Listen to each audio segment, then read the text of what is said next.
Sa loob ng 5 taon, sa kabila ng hindi tunay na anak ni Fem ang 3 supling na napulot sa gilid ng tambakan ng basura, inalagaan at minahal niya ito na parang tunay niyang anak. Iginapang maibigay lamang ang pangangailangan ng mga bata. Ngunit kung kailang napamahal na sa kanya ang 3 at hindi na kaya pang mawala sa kanya, tsaka lilitaw sa harapan niya ang isang Harrison Domiles at magpakilalang ama ng triplets. Paano tatanggapin ni Fem na mawala ang 3 supling sa kanyang buhay? Kaya ba niyang isuko ang mga batang itinuring niyang anak? Matapos makagraduate ng kolehiyo si Fem, nagtrabaho kaagad ito sa isang kumpanya bilang isang simpleng empleyada na sumasahod lang ng sapat upang matulungan ang kanyang mga magulang at mapaaral ang kanyang bunsong kapatid na nasa kolehiyo na rin. Mahigpit ang kanyang ama pagdating sa kanyang mga manliligaw noong siya'y nag-aaral, kaya ilag siya sa mga lalaki hanggang sa nakagraduate ng kolehiyo at makapagtrabaho.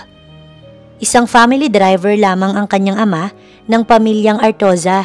Sumasahod dito ng 10,000 sa isang buwan na kulang talaga sa kanila, kaya lahat ng racket pinasok niya na para makapagtapos lamang ng pag-aaral. Sumasali din siya sa mga pageant na malaking tulong sa kanila dahil madalas siyang nananalo. Hindi kasi sa pagmamayabang, maganda siya, maputi, makinis at may pinagpalang katawan. At matalino syempre, kaya isa siya sa gumraduate na may flying colors. At dahil hindi naman siya sinuwerting magkaroon ng mayamang pamilya, kaya naging priority niya ang pag-aaral hanggang sa nakatapos kaysa magka-love life. Bagay na nakasanayan na rin niya, maging ng kanyang mga magulang. Aling Flora, nandyan ba si Fem? Isang araw, tanong ni Benji, kapitbahay niya at nagpaparinig na manliligaw sa kanya. May bitbit itong bulaklak at chocolate, bukod sa pormadong-pormado na nakapolo. Hoy Benji, alam ko na ang sadya mo sa anak ko. Manliligaw ka no?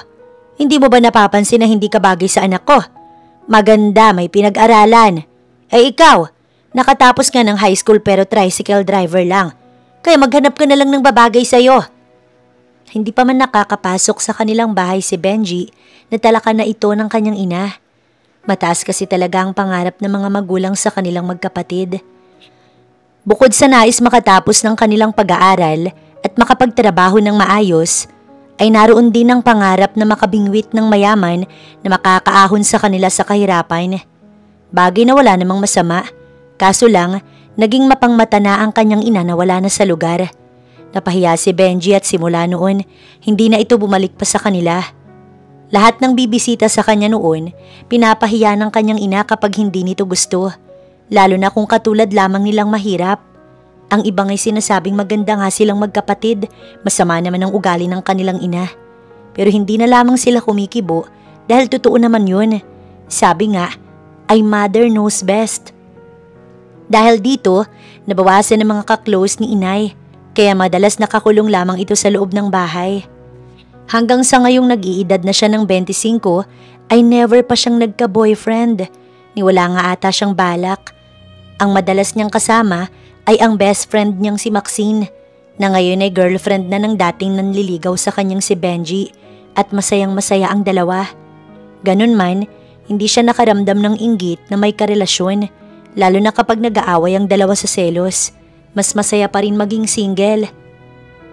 Kababata niya si Maxine at kapwa sila kasalukuyang nagtatrabaho bilang isang empleyada. Usapan nga nila sabay silang ikakasal at magkakaanak, ngunit hindi iyon natupad nang biglang magbago ang takbo ng kanilang simpleng buhay. Umuwi kasi siyang may dalang 3 sanggol na napulot niya lang sa tambakan ng mga basura. Sa totoo lang, wala sana siyang balak na dalhin ng mga batang yun, kung hindi lang siya naawa dahil pumapalahaw iyon ng iyak sa loob ng malaking basket na pinaglalagyan ng 3. Mahahalatang bago lamang iyon inilapag doon dahil wala pang ibang nakakakita. Maggagabi na kasi yun. Galing si Maxine sa trabaho nang marinig ang palahaw ng sanggol. Sa awa, dinala niya ito sa kanila kahit na hindi alam ang magiging reaksyon ng kanyang mga magulang. Sa tansya nga niya, kasi silang pa lamang ng mga ito.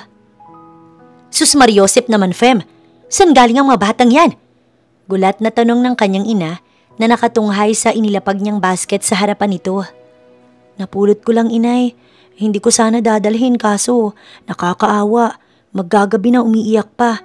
Baka madaanan ng mga lasing at saktan. Sa lakas ng palahaw, mabilis na lumabas ang kapatid na si Arnani sa kwarto. Nakangiti na tumunghay sa malaking basket. Wow ate, ang cute nila, sa atin na lang. Ako nang mag-aalaga habang nasa work ka. Isa pa, nandito naman si inay. Si inay naman ay takot na takot nang biglang kargahin ni Arnani. Tuwang-tuwa ito sa dala niyang baby. Dalhin niyo sa barangay yan para ibigay sa DSWD. Kung walang magulang, hindi ako papayag na nandito yan sa bahay. Utos ni inay. Nay, maraming pwedeng mag-claim sa mga bata kahit na hindi na sa kanila. Kaya mananatili sila sa akin at akong bahala sa kanila. Baka mamaya mapagkaperahan pa sila. Uso na ngayon ang binibentang baby. Kapag naman hinanap ng mga magulang wala namang problema. Willing akong ibigay. Basta siguruhin lang nila na anak nila ang batang to. Saad niya na ikinatuwa ni Arnani. Isinayaw na nito ang batang iyak ng iyak. Pero hindi humihinto kaya lumabas na muna siya para bumili ng gatas at diaper ng 3 baby. Dahil puno na ang diaper na suot ng mga ito. Nagtaka pa si Aling Amelia kung bakit bumili siya ng gatas. Ganoong wala naman silang baby. Kaya sinabi niyang dumating ang pinsan niya galing probinsya at iniwan saglit sa kanya ang triplets. Pagdating niya sa bahay, saktong naroon din ang kanyang ama. Isa ito sa natuwa sa sanggol at pumayag na kupkupin na muna hanggat hindi nakakasiguro kung sino ang tunay na magulang ng mga bata.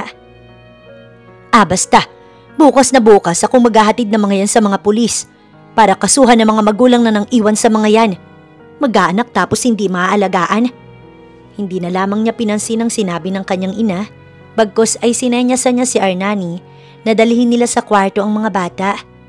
Magkatuwang nilang binihisan at pinadede, kaya naman nakatulog ang mga ito at natahimik bigla ang buong silid. Ano kayang pangalan nila? Nakakatuwa naman lalo na yung baby girl ate.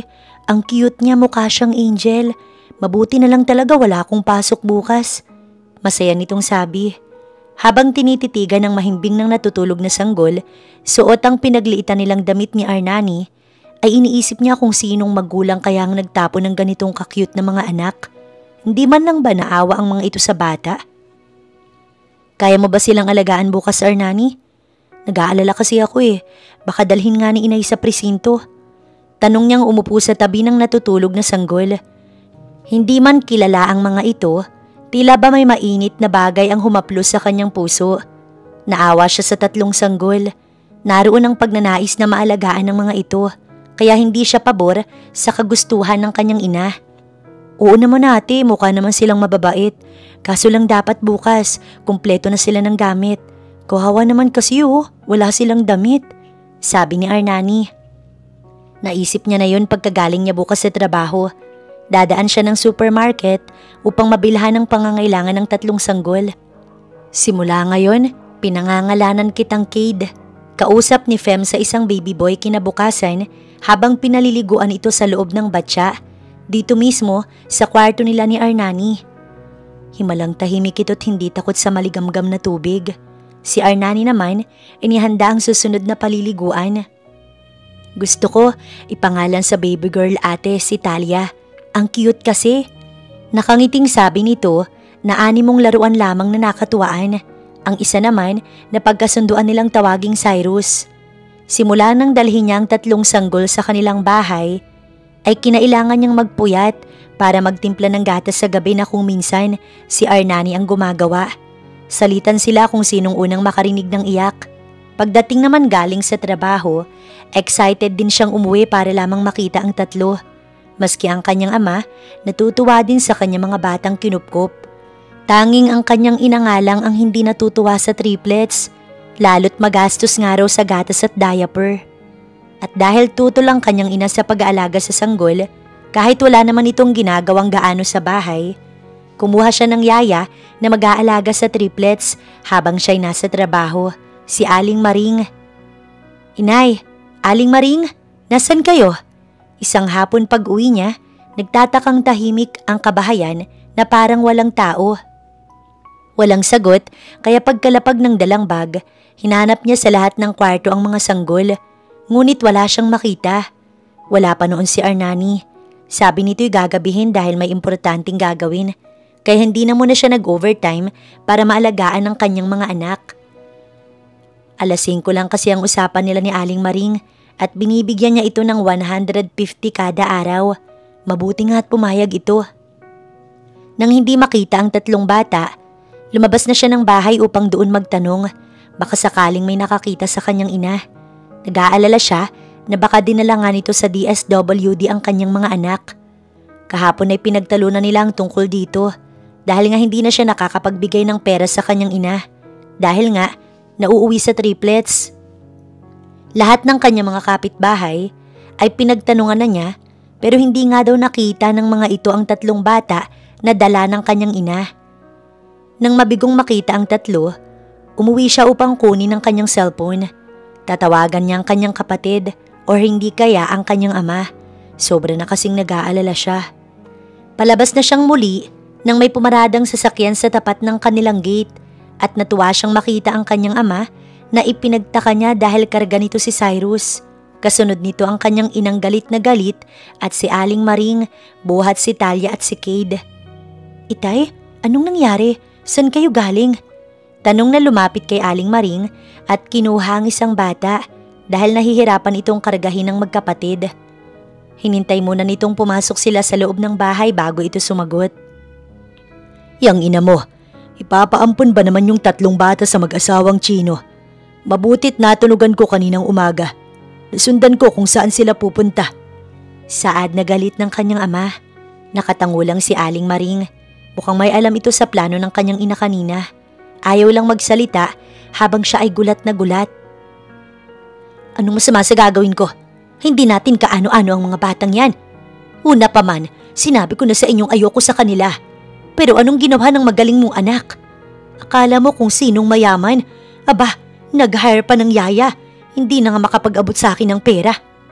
Nanggagalaiti ang kanyang ina habang iyon ay sinasabi. Hindi naman siya makapaniwalang tinitigan ng kanyang ina. Inay, nagawa niyo yun sa mga walang kamuwang-muwang na batang to? Halos maiyak-iyak niyang tanong na masama ang loob sa kanyang ina. Awang-awa siya sa mga batang gusto nitong itapon. Fem, mas magiging maayos ang buhay ng mga batang yan sa mag-asawang Chino. Mayaman sila. Kayang ibigay ang lahat ng pangangailangan ng triplets. Pero ikaw, anong kaya mong ibigay sa kanila? Kinakawawa mo lamang sila dahil mahirap lang tayo. Sagot pa ng kanyang ina na lalo pang nagalit. Bakit ho, inay? Nasisiguro niyo bang magiging maayos ang buhay nila sa pagbibigyan niyo ng mga batang yan? Aminado kung mahirap lang tayo pero mahal ko sila. Hindi ko man sila mabigyan ng luho sa buhay. Ang akin lang na hindi ko sila pababayaan. Tuluyan ang nalaglag ang luha ni Fem sa matinding sama ng loob para sa kanyang ina. Nang makita siyang umiiyak ng 3 bata, pumalahaw din ito ng iyak. Tila naramdaman ng sama ng loob niya. Magsasalita pa sana ang kanyang ina, kaso'y sinigawan ito ng kanyang ama na galit din sa ginawa nito. Tama na, Flora. Wala kang karapatan na ipamigay ang 3 batang to dahil simula nang iakyat ito sa pamamahay natin, bahagi na sila ng pamilya. Naiintindihan mo? Saad ng kanyang ama. Hindi naman naapektuhan ng kanyang ina sa sinabi ng asawa. Bagkus, nagdadabog itong tumalikod. Ewan ko sa inyo, magsama-sama kayong lahat. Galit nitong sabi na agad tumalikod at sila'y iniwan.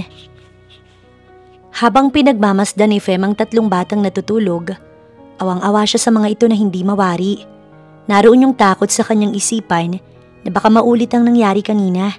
Kaya nakapagdesisyon siyang wag na munang pumasok kinabukasan upang maghanap ng malilipatang bahay. Alam niyang mahirap, subalit kailangan niyang gawin dahil pagkatapos ng nangyari kanina, siguradong hindi siya mapapakali habang nasa trabaho. Paano niyo nagawa yun kina Talia, Cyrus at Cade, inay? Anong klaseng tao kayo? Mula sa labas ng kwarto, dinig niya ang galit na boses ni Arnani. Tsak niyang alam na nito ang nangyari. Baka sinabi ng kanyang ama. Marahan siyang tumayo sa kama at lumabas ng silid. Kadarating lang ng kapatid dahil hindi pa nga ito nakakapaghubad ng sapatos. Yan! Diyan ako naiinis sa inyo.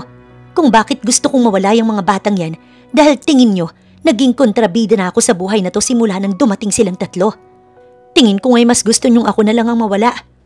Masama ang loob na sabi ng kanyang ina.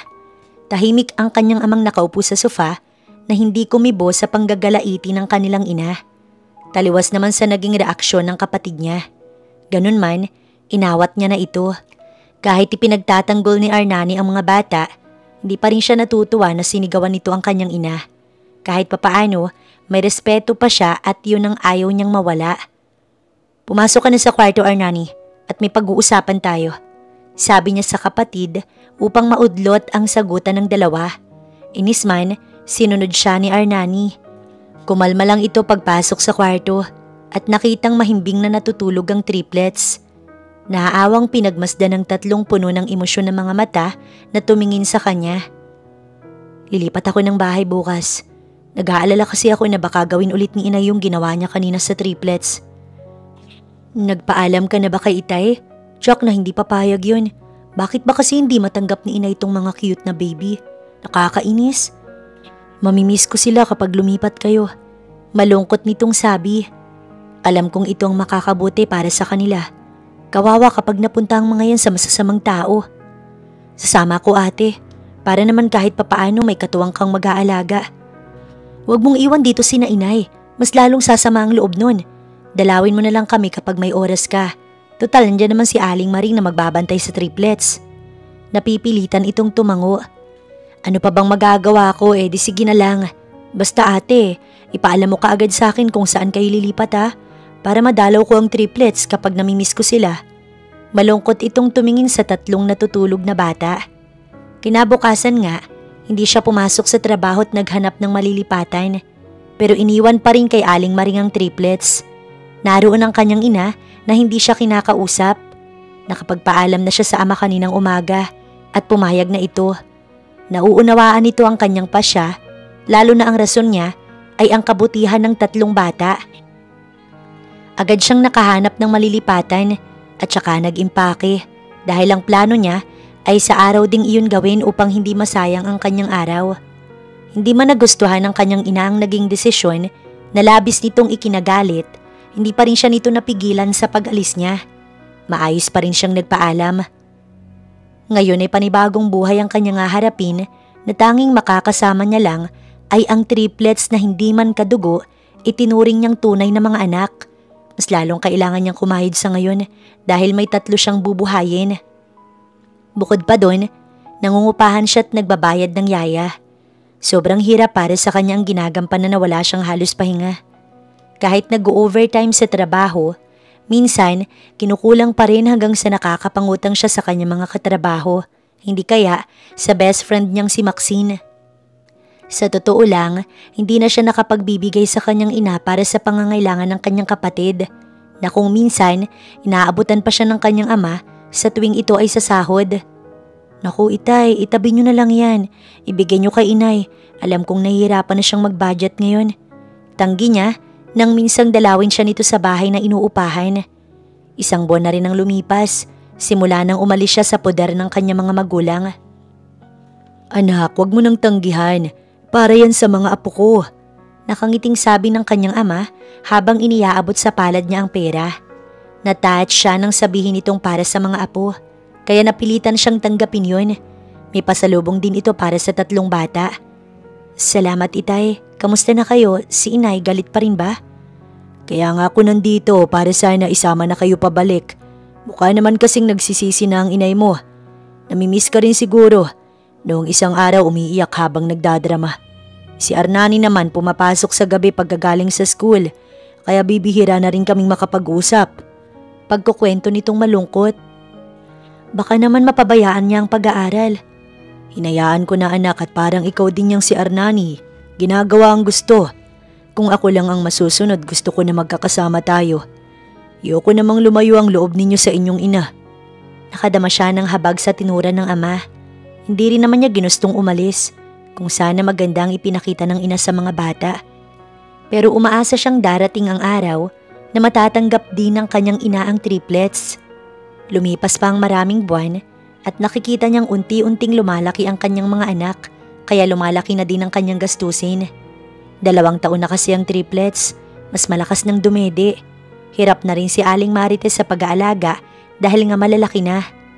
Kasalukuyan ang nagtatrabaho ang kanyang kapatid, kaya naman kapag sumasahod, nag-aabot ito ng kahit pangbayad ng renta.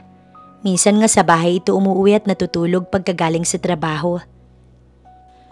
Kung sinasagot mo na kasi ako, Fem, di sana'y wala ka ng problema. 2 na tayong bubuhay sa triplets.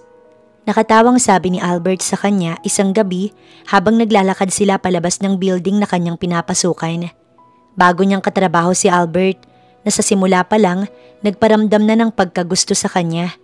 Noong una, binibigyan siya ng pagkain at madalas sinasabayan siya sa cafeteria. At heto, madalas nang magparinig sa kanya.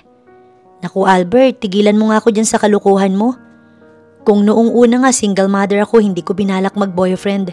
Ngayon pa kayang may anak na ako? Kaya nga masigit mo kung kailangan para may katuwang kang mag-aalaga sa kanila. Pangungulit nito. Ang alam ni Albert ay anak niya ang triplets at iniwan lamang siya ng ama ng 3. Sa loob ng kanilang opisina, tanging si Maxine lamang ang nakakaalam kung sino nga ba ang triplets sa kanyang buhay. 2 taon na ang mga ito at pinabinyagan niyang nakasunod sa kanyang pangalan. Simula nang kupkupin niya ang 3, wala siyang nakitang naghanap sa mga ito kaya talagang para kay Fem, anak niya na sina Cade, Talia at Cyrus. Ang 3 supling na nagpapasaya sa kanya ngayon. Pagkalabas nila ni Albert sa malaking gusali, nagpara siya kaagad ng taxi. Tinanggihan niya ang kanyang manliligaw na ihatid siya sa bahay. Si Maxine naman, sinundo ng boyfriend nitong si Benji. Sa pintuan pa lang, excited nang sumalubong ang 3 anak na tuwang-tuwa't agad siyang niyakap. Abot tenga ang mga ngiti sa labi at nagniningning ang mga mata sa tuwa. Si Talia ay tumitili pa habang papalapit sa kanya na nakabukas ang bisig upang yumakap. Sa maghapong trabaho, dagling napalis ang kanyang pagod. Halika't yakap lang ng kanyang mga anak ay sapat na. Nakangiti lang si Aling Maring na pinagmamasdan ng 3. Kalaunan, nagpaalam na ito kaya siya ang naiwan para mag-alaga sa mga bata. Nagluto muna habang nanonood ng TV ang triplets tsaka niya pinakain. Pagkatapos patulugin, maglilinis siya ng bahay, maglalaban ng damit nila at halos hating gabi na siyang makakatulog. Ayos lang mapagod at mapuyat, basta kaya ng katawan niya. At kinabukasan naman, maagang gigising upang magluto bago siya umalis patungo sa kanyang trabaho. Ito ang naging routine niya sa araw-araw hanggang sa hindi niya namamalayan ang paglipas ng ilang taon. Ayan, ang ganda na ng anak ko. Masayang sabi ni Fem habang tinititigan si Talia matapos itirintas at lagyan ng ribbon ng mahabang buhok nito na umabot hanggang siko. Nakangiti naman si Talia na sinipat ang sarili sa harap ng salamin na mewang at umikot-ikot. Wow mama, ang ganda ko po, nagmana po ako sa'yo. Humahagik-gik na sabi nito at sa muli umikot sa harap ng salamin. Bumagay ang yellow ribbon sa suot nitong kulay dilaw na bestida na tinernuhan nga lang ng sandals. Maliit kasi ang mukha nito na kapag gumingiti ay may dimple sa kaliwang bahagi ng pisngi. Ang pilik mata nito'y kay lago at bumagay sa malamlam nitong mga mata. Siyempre naman, kanino ka pa ba magmamana kundi sa akin lang? Pinisil niyang bahagya ang pisngi nito at gigil na niyakap at hinalikan. I love you mama, sabi nitong yumakap at pinagdikit ang pisngi nilang dalawa. Mama, tapos na po kami. Mula sa pinto, iniluwa ang magkapatid na si Cyrus at Cade. Nakasuot ng t-shirt at maong short na tinernuhan ng rubber shoes na bagaman simple, makikitang napaka-cute at pogi ng 2 anak niyang lalaki. Walang pasok ngayon ng mga bata, kaya naman ipapasyal niya ang 3 sa park. Eto lang din ang araw na may banding sila dahil kapag ordinary day, busy siya sa pag-aasikaso ng kanyang business. 5 taon na ang triplets ngayon na tila ba kailan lang noong napulot niya sa tambakan ng basura. Nag-aaral na ang mga ito ng kindergarten. 1 taon na rin ang lumipas simula nang mag-resign siya sa kanyang trabaho upang siya na lang ang mag-alaga sa mga anak at sinabayan niya ng online selling ng kung ano-anong produkto na sa awa ng Diyos, sa pamamagitan nito, na iraraos niya ang pangangailangan ng kanyang 3 mga anak. Wow! Ready na ba ang mga anak ko? Masayang tanong niya. Yes, Mama. Ready na po. Magkakasabay na sagot ng dalawa. Ano pang inaantay natin? Let's go! Masaya niyang wika. Naghabulan ng 2 bata patungo sa malaking pinto. Sumunod naman si Talia na nakipaghabulan sa mga ito. Saktong paglabas nila ng gate ay may pumaradang taxi sa tapat ng kanilang bahay. Nagulat siya't natigilan nang makita ang kapatid niyang si Arnani. Ate, pwede ba tayong mag-usap? Alanganin itong tanong. Sa halip na umalis, bumalik sila sa loob at pinatuloy muna si Arnani. Nagtataka pa siyang sinadya nito. Pwede namang i-chat na lang siya. Sinabi nitong may sakit ang kanilang ina at 1 linggo nang nakaratay sa higaan at walang nag-aalaga. Dinala ito sa hospital ng kanilang ama at may tubig daw sa baga kaya kailangang operahan. Nagpapagaling na lang daw ito sa bahay kasi walang nag-aasikaso dahil may pasok ang ama sa trabaho maging si Arnani kaya nakiusap na baka pwedeng siyang ang mag-alaga.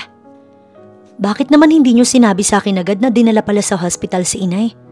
Nagtatampo niyang tanong kay Arnani matapos nitong sabihin ang nangyari sa kanilang ina.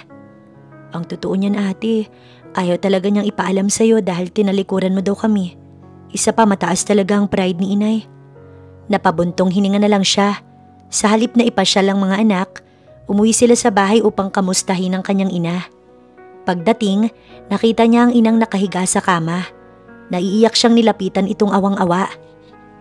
Simula kasi nang umalis siya sa bahay na yon, tanging ama lang at kapatid ang kanyang nakikita at nakakausap. 5 taon na rin ang lumipas noong huli niya itong makita at bumagsak ang katawan ng kanyang ina ng halos 10 taon. Nakapikit ang mga mata nito ng kanyang lapitan. Inay, sorry. Naiiyak niyang sabi. Marahan niyang hinawakan ng palad nito at umupo sa gilid ng kamang kinahihigaan ng kanyang ina. Si Arnani naman, nanatili sa may pintuan. Hawak ang kanyang mga anak na nakamasid lang sa kanilang lola. Dahan-dahang dumilat ang mga mata ng kanyang ina pagkarinig ng kanyang boses. Diretso itong tumingin sa kanya at may namuong luha agad sa mga mata ng siya'y titigan. Anong ginagawa mo dito? Di ba kinalimutan mo na ako? Kinalimutan mo na ang sarili mong ina? Gumaralaga lang boses nito na tila nasasaktan. Hindi siya nakatiis na niyakap ang kanyang miss na ina. Hindi na ako aalis, inay. Aalagaan kita, pangako, babawi ako sa inyo. Patawarin niyo po ako. Napahikbi siya habang paulit-ulit na humihingi ng tawad at mas mahigpit itong niyakap.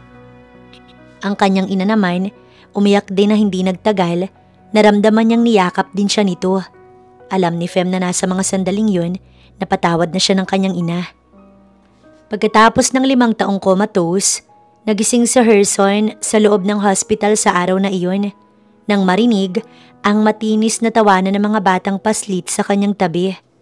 Unti-unting gumalaw ang daliri nito na ikinagulat ng inang nagbabantay sa anak. Herson, iho! Excited ang boses ng ginang. Agad tumawag ng doktor na natataranta. Kalaunan ay may pumasok sa private room ni Herson na isang doktor kasunod ang 2 nurse. Gamit ang ophthalmoscope ay sinilip ang 2 mata ng pasyente. Ilang segundong pinag-aralan bago humarap ng nakangiti sa ginang. Binati nito ang babae dahil nag-response daw ang mata ng pasyente. Nagpapatunay na tuluyan itong nagising. Naiyak pa ang babae na hindi inaasahang magigising pa ang anak sa haba ng panahong wala itong malay. Herson, anak! Umiiyak si Ginang Dumiles na nilapitan ng lalaking tuluyan ng dumilat ang mga mata at ngayon tulalang nakatitig sa kisame.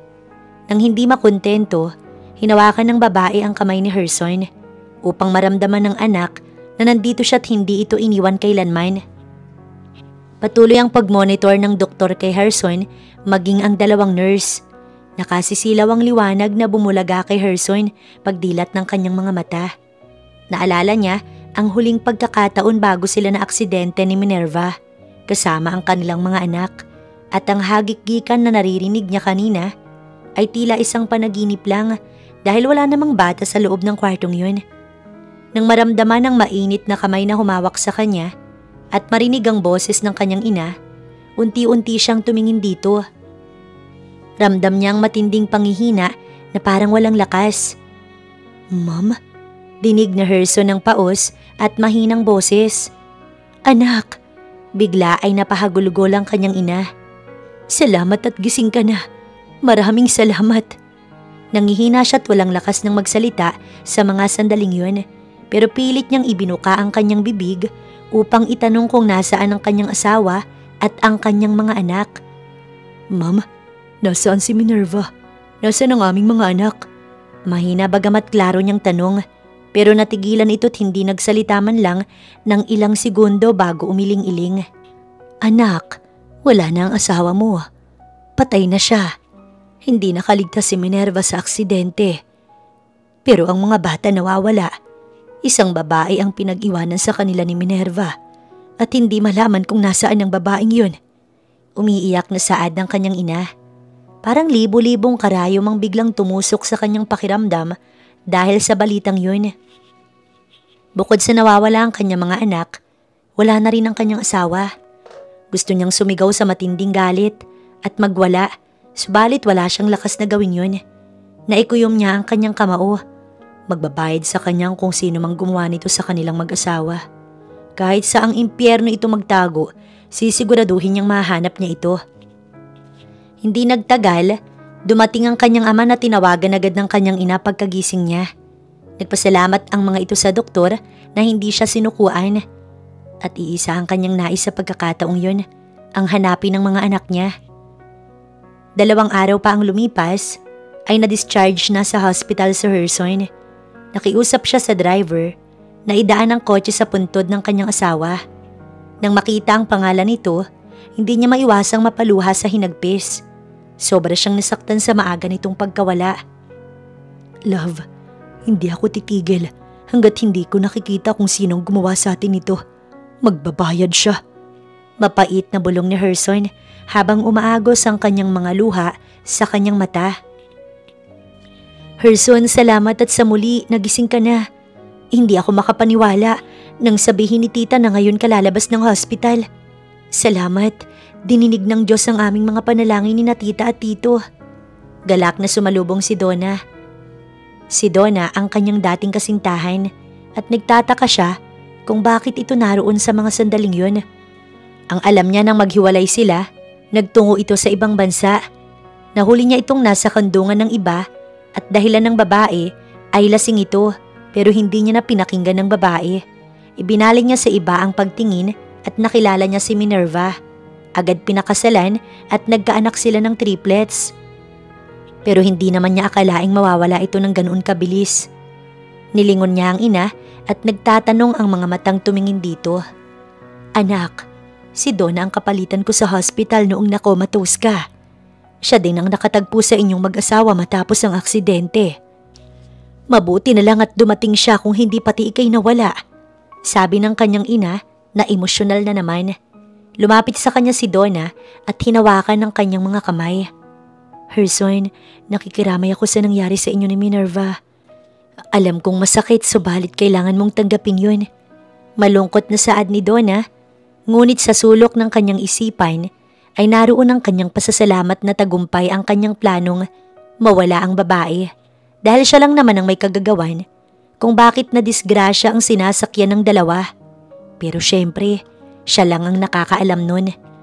Masakit para sa kanyang iwan at ipagpalit ni Herson matapos siyang mahuli kasama ang isang lalaki. Nakipaghiwalay kaagad sa kanya si Herson at ipinagpalit kay Minerva.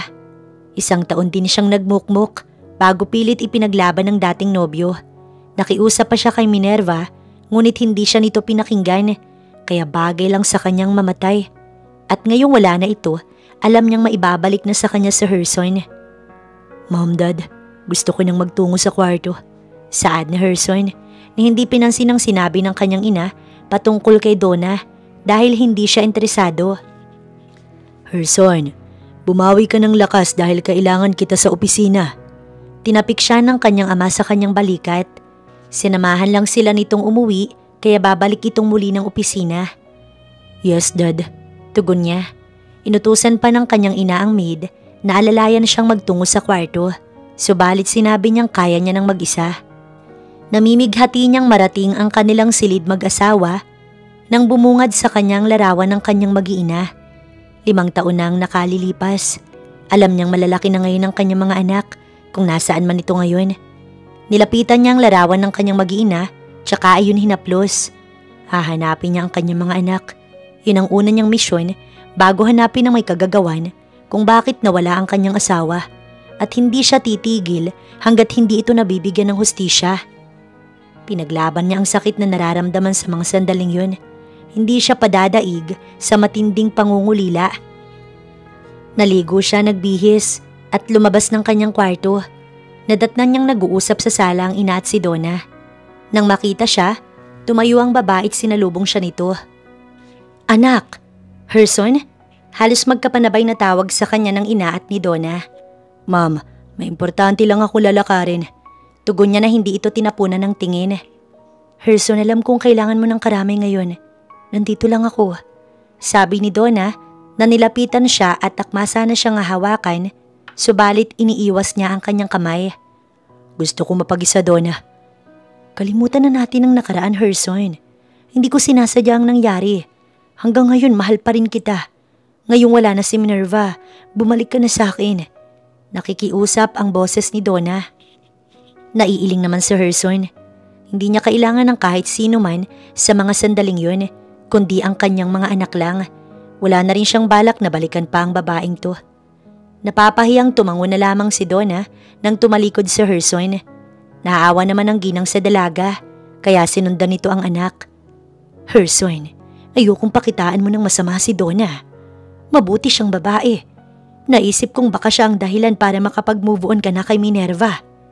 Saad ng ginang matapos itong maabutan ng anak.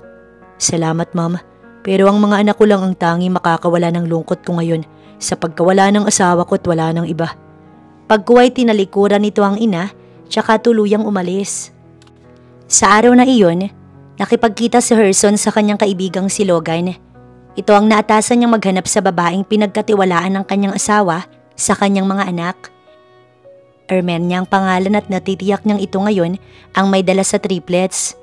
Nasa bakasyon silang mag-asawa nang mangyari ang isang trahedya. Nawalan ng preno ang kanilang sinasakyan. Mabuti na lang at hindi kasama ang triplets at ipinagkatiwala nila iyon kay Erminda. Ang alam nilang mag-asawa, babalik sila bago maggabi, ngunit hindi na nangyari. "Maasahan ba kita, Brad?" Tanong niya sa kaibigan. "Alam kong may taong salarin sa likod nito, kaya gusto kong isikreto muna ang pagpapahanap sa kanila. Ayokong may masamang mangyari sa mga anak ko." Sabi niya kay Logan. Ibinigay niya ang address ni Erminda at ng buo nitong pangalan. Nangako naman si Logan na ipapaalam kaagad sa kanya kapag nakita si Erminda. Kinabukasan, maagang umalis si Fem upang ihatid sa kanyang mga suki ang kanyang mga paninda. Naiwan lang ang kanyang triplets dahil wala naman siyang balak na magtagal. Binilinan lamang niyang mga ito na wag mag-iingay para hindi magising ang kanyang ina na nasa kwarto. Ang mahalaga, nakakain ang mga ito at nakapaligo na rin. Manood lang ng TV ang tatlo at maglalaro sa sala. At para safe, isasara niya ang gate. "Lagot tayo kay mama, pumasok tayo sa kwarto ni Lola." Bulong ni Cade. "Sisilip nga lang tayo sa kwarto ni Lola, di ba?" Sabi naman ni Talia. "Hinaan niyo nga yung boses niyo, baka magising si Lola, sige kayo." Saad naman ni Cyrus. Naiinip marahil ang tatlong bata, kaya naisipan ng mga itong pumasok sa kwarto ng matanda. Dahan-dahan na tuluyang pumasok ang tatlo sa kwarto. "Kawawa naman si Lola, palagi na lang siyang nakahiga, no?" Sabi ni Talia sa dalawang kapatid. Kasi nga di ba may sakit siya?" Marahangi din ang pinikid ang maliit na kamay sa palad ng matanda pero tinapik ito ni Talia. "Bawal nga hawakan si Lola, baka magising." Pabulong na sabi nito pero ginaya naman ni Cyrus ang ginawa ni Cade na ikinainis naman ni Talia. Sinaway pa nito ang isa pang kapatid na makulit. Nauulinigan naman ni Aling Flora ang nagbubulungang mga bata sa kanyang tabi. Dinig niya rin ang pinag-uusapan ng tatlo. Mahal ni Fem ang mga bata kahit na hindi ito kadugo ng kanyang anak. At nagpapatunay lamang na mapagmahal talaga si Fem. Hindi pa rin siya natiis, bagkus nagkaayos sila. At habang naririnig ang mga bata sa kanyang tabi, wari ba'y may humahaplos na mainit na bagay sa kanyang puso. Nagsisisi siyang nagawa ng masama ang mga inosenteng bata na ito. Kalaunan, idinilat niya ang kanyang mga mata at unang bumungad sa kanya ang magandang mukha ng batang si Talia. Napaka-inosente. Natakot sa kanya ang tatlo at nag-aalalang baka siya magalit. Nagsisisihan pa ang mga ito kung bakit siya nagising. Kanina ay nagpaalam sa kanya si Fem na aalis at may iwan ng tatlong bata. Itinataon ng kanyang anak mag-deliver kapag walang pasok ang tatlo. Lola, sorry. Si Cade po talagang nangalabit po sa inyo. Dinipensahan agad ni Cyrus ang kanyang sarili. Bakit? Wala naman akong ginawang masama. Hinawakan ko lang naman po si Lola. Pagtatanggol naman ni Cade sa sarili. Si Talia ay nagsorry din dahil itong araw ang nag-ayang pumasok sa loob ng kwarto. Ngumiti si Aling Flora. Hindi ako nagagalit sa inyo. Natutuwa nga ako dahil pumasok kayo sa kwarto ko at may kasama ako rito. Wika ng matanda. Nagkatinginan ng tatlong bata na parehong may ngiti sa labi. Hindi maikakaila ang sayang nararamdaman ngayon dahil hindi nga galit ang kanilang lola. Sa halip, tinawag ito ng ginang. Pinaupo sa gilid ng kanyang kama at nagkwentuhan ng mga ito. Si Fem naman matapos mag-deliver ng kanyang paninda, naisipan niyang dumaan muna sa grocery bago umuwi. Maingat siyang nagpark ng kanyang service na scooter nang may napansing isang kahinahinalang lalaki sa katabing parking space ng mga kotse. Nagpalinga-linga iyon na para bang sinisigurong walang makakakita. Pero dahil nasa gitna ito ng mga sasakyan, marahil hindi siya napansin. Nang masigurong walang nakatingin dito, ay dali-daling binuksan ang pinto ng kotse, gamit lamang ang kung anong matulis na bagay na inilabas nito mula sa bulsa. Nang napagtantong magnanakaw ang lalaking ito, dali-dali siyang lumapit.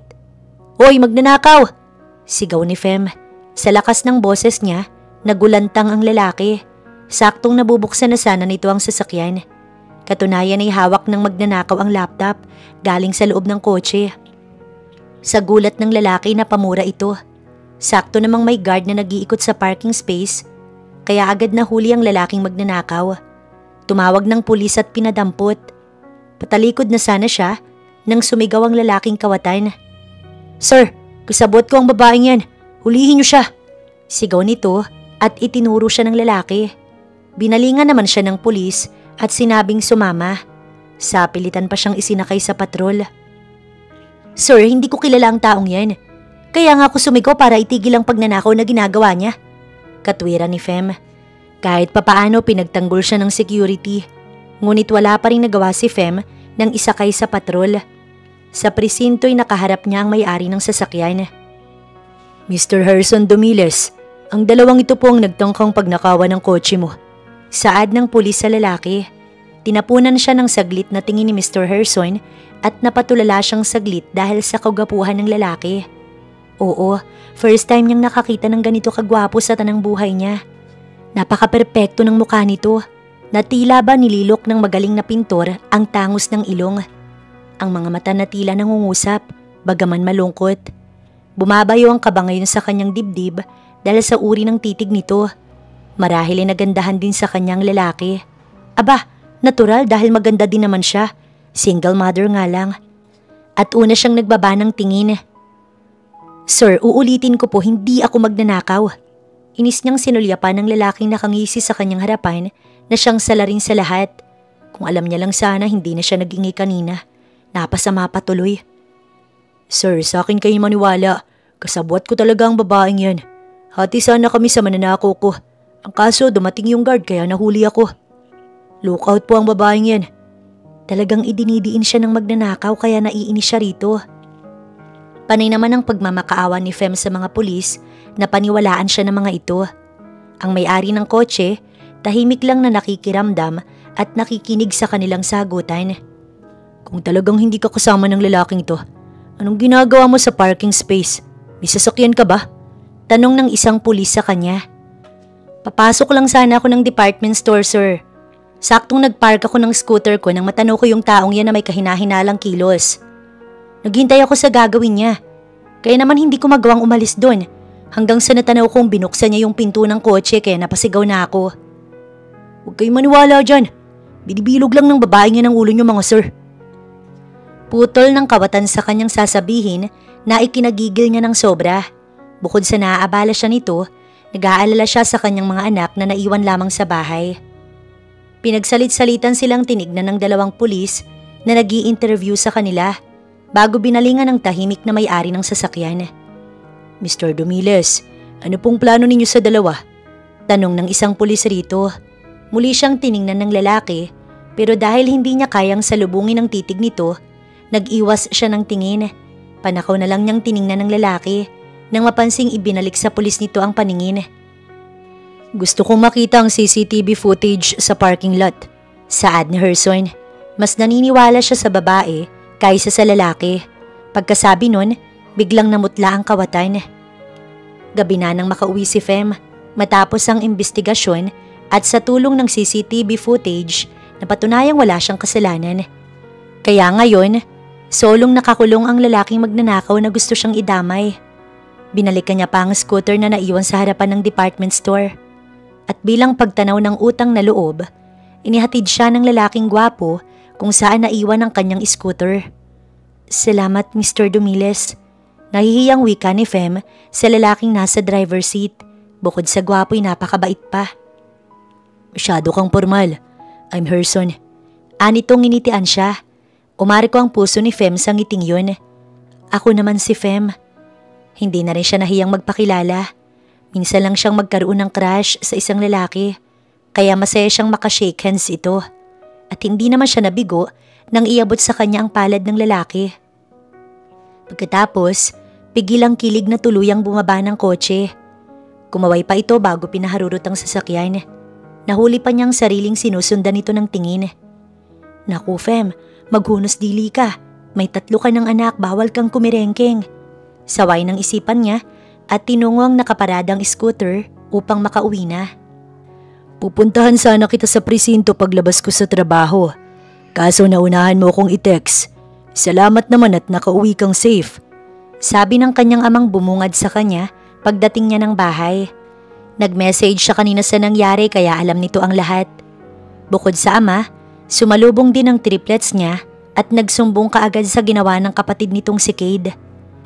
Nag-bless muna siya sa ama bago niyakap isa-isa ang kanyang mga anak na nag-uunahang magkwento kaya wala siyang naiintindihan.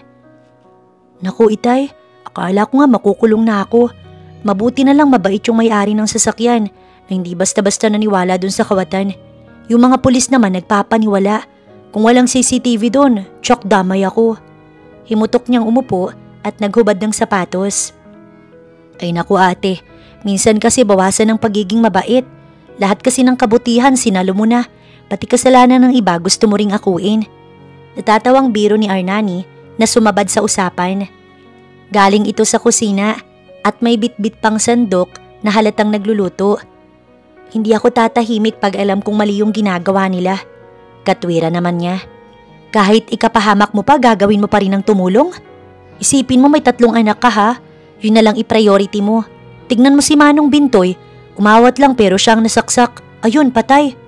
Tukoy nito sa kapitbahay nilang sumalangit na. May punto naman ang kanyang kapatid. Ang kaso, hindi niya napigilan kanina ang sarili. Walang may alam na mapagbibintangan siya. Mabuti na lang at naresolba kaagad. Pero lesson din sa kanya ang bagay na yun. At nangakong hindi na uulit. Maya-maya, pinuntahan naman niya ang kanyang ina sa kwarto nito upang magmano. Kasunod niya ang mga anak na nag-uusisa kung bakit nga ba siya ginabi. Inasikaso muna niya ang pagpapakain sa ina upang makainom ng gamot bago sila maghapunan. Kahit paano ay nakita niya na rin ang paggaling nito at hindi magtatagal magiging maayos na ang kalagayan ng kanyang ina. Pagkalipas ng 1 linggo, kinontak na muli ni Herson ang kaibigang si Logan kung may balita na ba ito kay Erminda. Nakausap ko na Brad. Pero ayaw sabihin kung nasa ng mga bata. Minamanmanan ko pero wala talaga sa kanya ang mga anak mo. Mas maganda siguro kung ikaw mismong makikipag-usap sa kanya. Sabi ng kanyang kaibigan sa kabilang linya. Saan ko siya matatagpuan? Tanong niya at baka lumipat na ito ng tirahan. Nandito na siya sa Maynila. Ang mabuti pa, sasamahan na lang kita. Okay, sige, salamat. Nasa opisina siya sa mga oras na yon, pero iniwan niya ang trabaho at tinungo ang address ni Aling Erlinda. Gustong-gusto niya nang makita ang mga anak niya. Katulad nga ng sinabi ni Logan, sinamahan siya nito. Nagkita sila mismo sa address ng ginang. Sigurado ka bang nandito si Aling Erminda? Paninigurado niyang tanong kay Logan nang makita ang squatter area. Malapit din iyon sa tambakan ng basurahan na matatanaw lamang sa kabilang bahagi nitong lugar. Nagkalat ang mga batang gusgusin na naglalaro sa daan. Nang makita sila ni Logan, nangihingi pa ng barya. Awang-awa siya sa mga batang marurungis na walang pakailam sa dumikit na dumi sa mga katawan nila habang naglalaro. Pilit kinikilala ang mga ito at baka isa sa mga anak niya ang naroon. Yes Brad, nandun ang bahay nila. Itinuro nito ang isang barong-barong hindi kalayuan sa kinatatayuan nila. Ayon sa narinig ko, matagal nang lumuwas ng Maynila si Aling Erminda. Lugar daw ito ng kapatid niya at nagsasama sila ngayon. Ilap siya noong nag-usap kami. Tila ayaw niyang humarap sa akin. Parang takot na hindi ko maintindihan. Paliwanag ni Logan. Para nga mas malinawan, tinungo na nila ang bahay ni Aling Erminda. Saktong bukas yun at sa may pintuan, naglalaro ng baraha ang 4 na babae kasama na doon si Aling Erminda. Nagulat pa ito nang makita sila ni Logan. Napatayo pa nang siya'y makilala. Ilang sandali pa, pinatuloy silang dalawang magkaibigan at sa loob sila nag-usap. Sir, wala na sa akin ang mga anak ninyo. Pasensya na kayo kung pinaampun ko sila. Nang hindi nyo binalikan sa aking mag-asawa ang bata, hindi ko alam kung papaano sila bubuhayin. Kaya naisipan kong iwanan sa gilid ng tambakan ng basura at nakuha ng isang dalaga. Pero huwag kayong mag-alala, maayos naman sila. Katunayan ay itinuring ng tunay na anak ng babaeng nakapulot sa triplets. Mahabang paliwanag ng ginang. Sa isang banda, nauunawaan ni Herson ang ginawa ng babae. Wala nga naman sa usapan nila na hindi babalikan ng triplets. Ang mahalaga, maayos ang mga anak niya. Ituro mo sa akin kung nasaan ang mga anak ko. Aling Erminda, gusto ko silang makita. Hindi yun utos kundi pakiusap. Sige, sasamahan ko kayo pero hindi ako magpapakita. Nagkatinginan silang dalawa ni Logan. Sobrang saya niya ngayong makikita at mayayakap na niya ang mga anak niya. Saktong pinaliliguan ni Fem ang triplets nang may kumatok sa gate. Wala nga mat kapatid. Kapwa na sa trabaho, kaya iniwan niya muna ang mga anak sa banyo upang pagbuksan kung sino man ang nasa labas. Nakasampay pa ang tuwalya sa kanyang balikat nang lumabas sa pinto. Nakakabangon naman ang kanyang ina pero hindi niya pinapayagang gumawa sa loob ng bahay dahil kaya naman niya lahat. Sinong? Napatda siya nang makita ang lalaking bumungad sa kanyang harapan. Herson? Kahit si Herson, nagulat pagkakita kay Fem.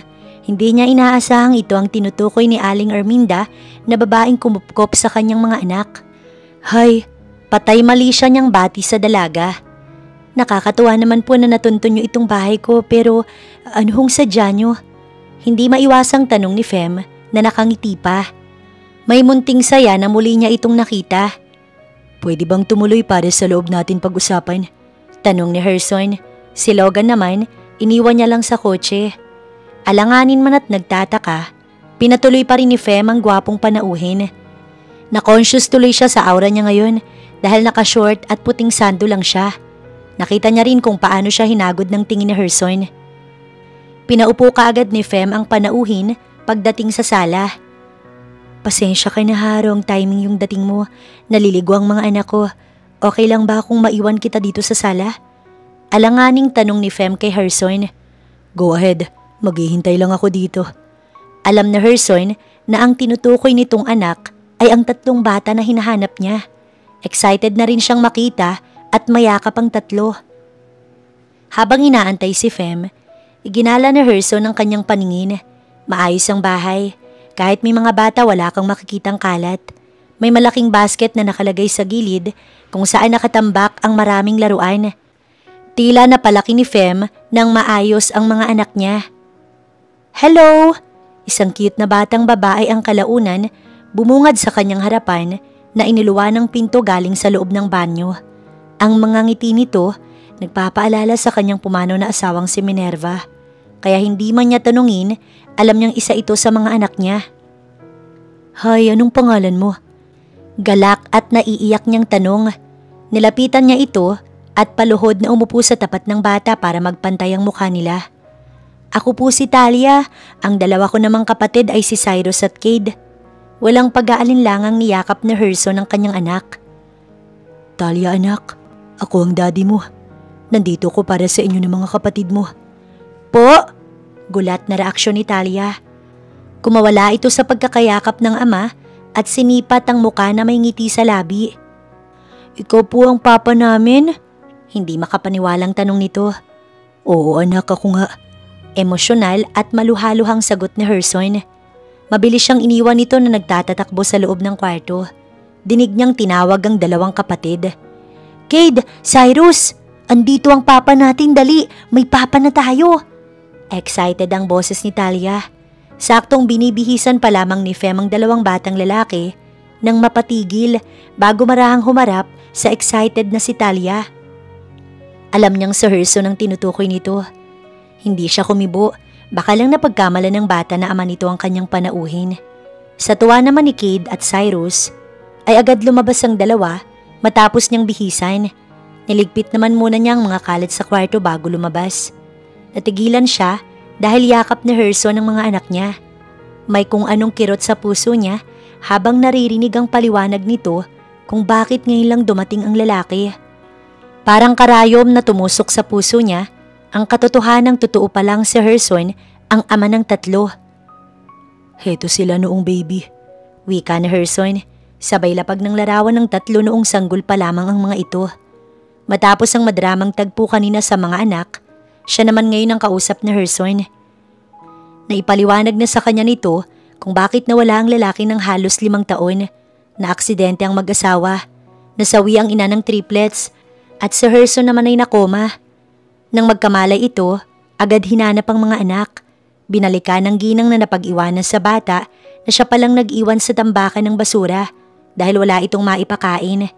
Masakit man para kay Fem ang katotohanan yon, ay naroon ang munting saya na nakita ng tatlo ang tunay nitong ama. Bago mo dali ng mga bata, may pakiusap sana ako sa iyo, Herson. Hindi pa man, naghahabulan na ang kanyang mga luha. Ang sakit nitong gagawin niya. Huwag kang mag-alala, Fem. Ikaw ang kukunin kong mag-aalaga sa kanila. Isasama kita sa mansyon. Babayaran kita buwan-buwan.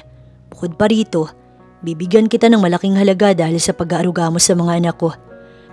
Nakita ko kung gaano ka kamahal ng mga bata at hindi sila papayag na mawala ka sa tabi nila. Kaya please, sana pumayag ka. Saglit na naudlot ang mga luha ni Fem na napatulalang tumingin sa gwapong mukha ng kaharap. Ilang beses siyang napalunok habang nag-iisip kung papayag sa alok nito. Seryoso ka ba, Herson? Hindi niya makapaniwalang tanong. Mukha ba ako nagbibiro? Nakangiting tanong nito. Hindi na tumanggi si Fem sa alok ni Herson dahil hindi niya kayang mawala ang mga batang itinuring niyang anak at hindi rin niya kayang ipagdamot sa mga bata na makapiling ang ama nitong nawalay sa kanila ng mahabang panahon.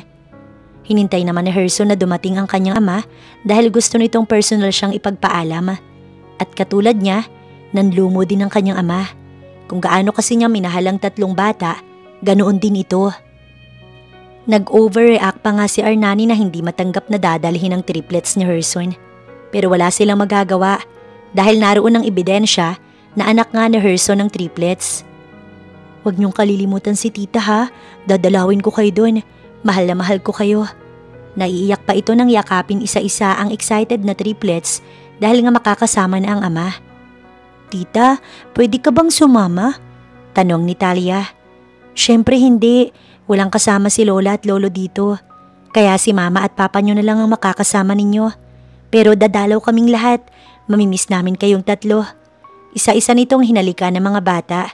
Sa araw din kasing iyon ay nais ng isama ni Herson ng mga bata. Inay, pasensya ka na kung kailangan ko na namang mawala. Walang problema anak. Kaya ko na ang sarili ko. Ikaw lang naman itong binibaby ako. Nakatawang sabi ng kanyang ina matapos niyang magpaalam. Salamat inay. Anya itong niyakap. Natutuwa siya dahil sinusuportahan na siya ng kanyang ina para sa triplets. Pinatigil niya na sa pagtatrabaho ang kanyang ama dahil bukod sa perang ibinigay ni Herson tulong sa kanyang pamilya, may sahod naman siya buwan-buwan sa kanyang pinapasukan.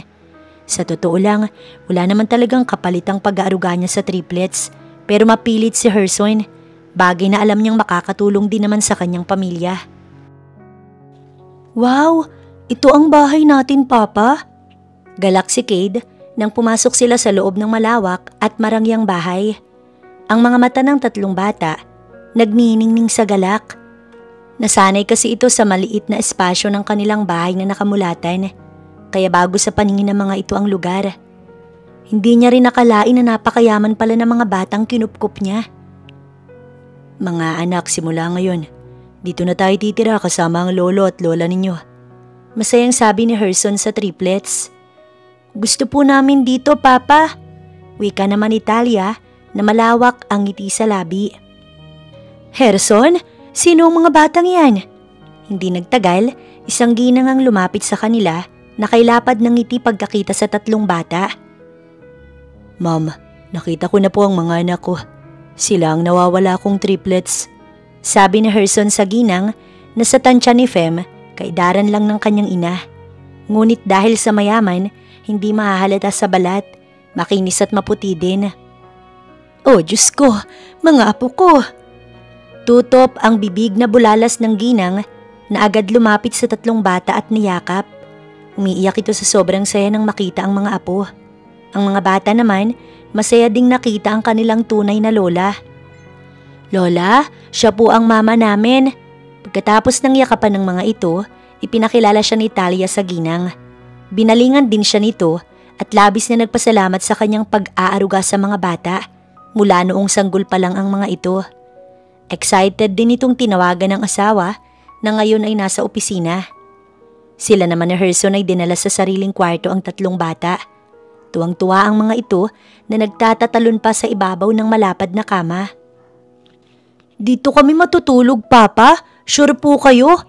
Tanong na hindi makapaniwala ni Cade at Cyrus. Yes, anak. From now on, ito na ang magiging room ninyong tatlo. Nakangiting sabi ni Herson. Pumapalakpak naman si Talia. Habang sila ni Herson, kapwa aliw na pinanonood ang mga ito. Kalaunan, inayos niya na ang mga gamit ng tatlong bata. Nakiusap din siya kay Herson na kung pwedeng makatabi na muna ang tatlong bata dahil sanay ang mga ito na kasama siyang matulog. Pumayag naman agad si Herson pero itinuro ang kanyang magiging kwarto na katabi lang din ng tatlong bata. Sa kabilang side naman ay ang kwarto ni Herson at ang pinakaunang kwarto ay sa mag-asawang Dumiles. Fem, iha, huwag kang mahiya dito sa bahay. Feel at home. Labis kami nagpapasalamat sa iyo dahil sa maayos na pag-aalaga mo sa aming mga apo. Sabi ng ginang habang naghahapunan sila ng gabing yun. Magkakasalo silang lahat. Kanina ay na-meet niya na ang ama ni Herson na kay bait din. Kung gaano natuwa ang ginang sa pagdating ng tatlo, ganoon din ang lolo ng mga ito. Medyo ilang nga lang ang mga bata dahil naninibago. Salamat po, ma'am. Medyo nahihiya niyang saad. At Fem, ang gusto ko ang mga bata lang ang aasikasuhin mo dito sa bahay. Ayokong tutulong ka sa mga gawain. Kasalukuyan siyang pinaglalagyan ni Herson ng pagkain sa kanyang plato. Tuloy, mas lalo siyang nakaramdam ng pagkailang. Lalo at pinagsisilbihan naman sila ng dalawang maid na nakilala niya sa pangalang Selma at Laura. Herson, ako na nakakahiya. Pabulong niyang wika. Inusod niya ang kamay nitong paglalagyan sana siya ng ulam. Ako na, sabi ni Fem. Fem, maliit na bagay lang to kaysa sa ginawa mo sa mga anak ko.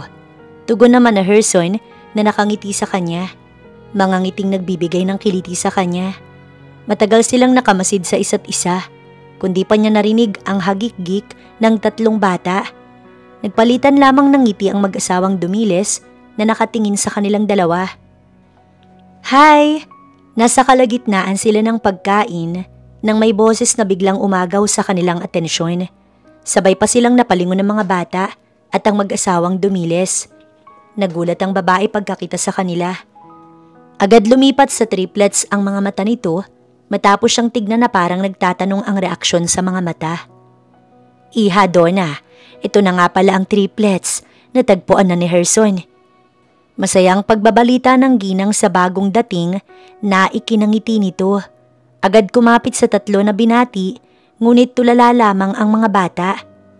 Hi, ako nga pala si Donna, ang magiging mami ninyo. Nagpakilala agad si Donna sa tatlong bata.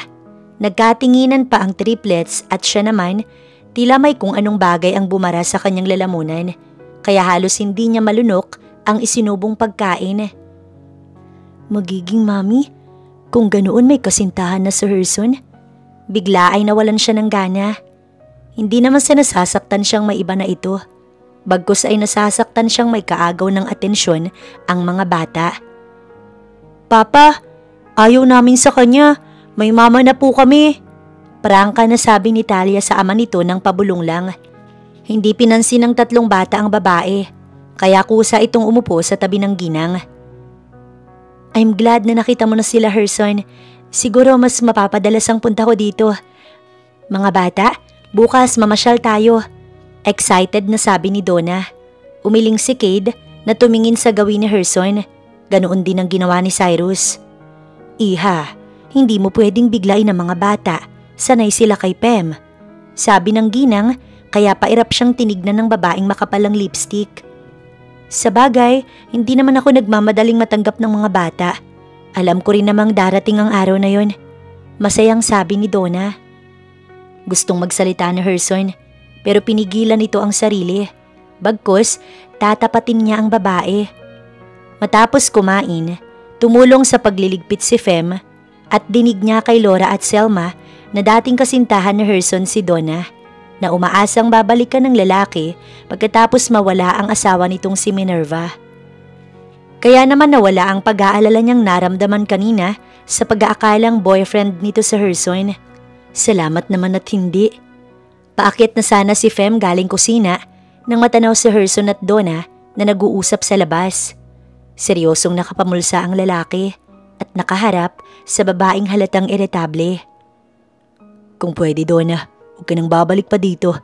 Hindi ko gustong makita ka. Hindi ko na rin ibabalik ang nakaraan natin dahil si Minerva ang mahal ko. Mahinahong saad na Herson. Ilang beses ko bang sasabihin sa iyo, Herson, na mahal pa rin kita? Kung ano mang nakita mo noon, wala lang yun. Bumalik ka na sa akin. Lahat gagawin ko para sa iyo. Pangungulit ng babae. I'm sorry, hindi na kita matatanggap pang muli sa buhay ko. Kaya mas makabubuti kung hindi ka nababalik pa dito nang hindi ka na masaktan pa. Pahayag ni Herson bago tinungo ang pinto. Gustong maglumpasay ni Donna sa sobrang inis, pero wala itong nagawa. Nakasimangot na tinungo ang kanyang kotse. Hindi niya susukuan si Herson. Alam niya sa sariling magiging kanya ito. Nang makita ni Fem na papasok na sa loob si Herson, patay mali siyang umalis ng bintana kung saan nakasilip kanina. Hindi naman talaga niya narinig ang pinag-usapan ng dalawa. Fem, nasa may hagdan na siya nang marinig na tinawag ni Herson. Natigilan siyang kumabog ang dibdib. Baka lang naman kasi nakita siya nito kanina. Alumpihit siyang lumingon at kasalukuyan nang umaakyat si Herson sa hagdan. Kung hindi ka pa inaantok, pwede bang mag-usap muna tayo? Hindi pa naman, anong pag-uusapan natin? Dinala siya nito sa teres kung saan tanaw niya ang maraming bituin sa kalangitan. Ang presko pa ng hangin, tuloy ang sarap ng kanyang pakiramdam sa malamig na hangin ng gabi. Naisip kong total, ikaw ang kinikilalang ina ng mga bata. Will you marry me, Fem? Matagal bago nagsalita si Herson.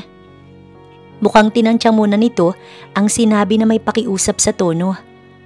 Si Fem naman ay halos malaglag ang panga. Ang bilis ng mga pangyayari. Kanina lang offer nito sa kanya maging yaya ng 3. Ngayon asawa? Naku, Herson. Tatanggi sana siya sa pagkabigla pero pinutol nito ang kanyang sasabihin. Please. Nilapitan siya nito at ginanap ang kanyang palad. Ayoko makita pang muli si Donna. At titigilan niya lang ako once na makasal tayo. Seryoso pa rin itong sabi. Habang siya lumilipad ang utak, pinag-iisipan ng sinabi ng lalaki. Gayong sa tingin niya naman, wala siyang magagawa kundi ang pumayag. Pero sa isang banda, naisip niyang sino bang tatanggi sa isang Herson. Gwapo na, mayaman pa. Napalunok siya nang salubungin ang nakikiusap nitong mga mata. Ramdam niyang nakakapasong pagpisil ng palad ni Herson sa palad niya kaya pinagpapawisan siya. Sige, nang walang makapangsabihin ay usal niya. Napunit naman sa matamis ng ngiti ang labi ni Herson. You mean yes? Kasi naman Herson, sino bang babae ang kayang tanggihan ka? Bukod sa gwapo, mayaman pa, so gora na ako, sabi na lang niya. Thank you so much, Fem. Pangako, hindi ka magsisisi sa pagpayag mo. Ibibigay ko sa'yo lahat. Matagal silang nagtitigan bago sila naghiwalay. Para nakapagpahinga na siya. Nakangiti pa si Fem na tinungo ang silid ng mga bata.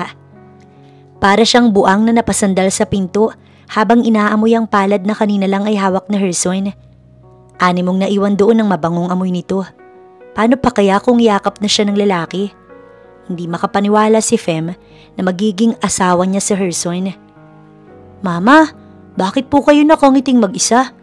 Bigla ay napadilat si Fem nang marinig ang boses ni Talia. Nataranta pa siya ng kasunod noon ay mahinang katok.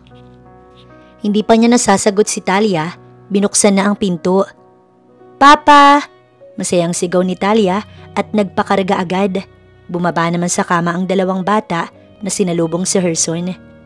Kung hindi pa kayo naantok, maglaro muna tayo, okay? Sabi nito na ikinatuwa naman ng tatlo. Halatang miss na miss nito ang mga anak. Masaya niyang pinagmasdan ng tatlo habang kalaro ang kanilang ama. Dahil dito, napuno ng tawanan at hagikgikan sa loob ng silid. Natigil lang ng oras na ng tulugan. Naglinis ng katawan at pinatulog ang tatlo. Hindi talaga lumabas si Herson hanggat hindi tulog ang mga anak. Good night, Fem. Anito habang palabas ng pinto. Good night, Herson. Hindi niya maiwasang umiti hanggang sa makalabas ng tuluyan ng lalaki. Naiwan pa siyang nakangiting kinikilig. Ibang saya naman ang nararamdaman ni Herson sa kanyang puso ng mga sandaling yun.